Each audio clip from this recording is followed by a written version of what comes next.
8月20日星期四，今日嘅聖經金句係出自馬竇福音。耶穌用比喻對司祭長和法利賽人說：天國好像國王為兒子舉辦婚宴，僕人們走到街上，見人就請，不論好壞，都召集來了。婚宴就坐滿了賓客。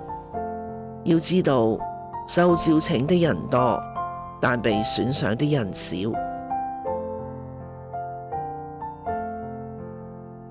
反省，天主嘅愛同埋佢嘅召叫係俾所有人嘅，只係有啲人唔領情同埋拒絕佢，所以就唔能夠去天國啦。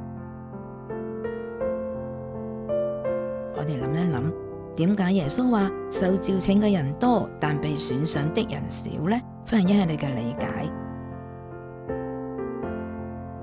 我哋可以成為教友，係自己揀還是係邊個揀㗎？分享一下你嘅理解。祈禱意向：天主，求你給我再造一顆純潔的心，求你使我心重獲堅固的精神。我渴望同榮幸地成為你婚宴上嘅賓客，感謝你。行動回應：細讀今日福音嘅全部內容，檢視自己屬於當中嘅邊一類賓客。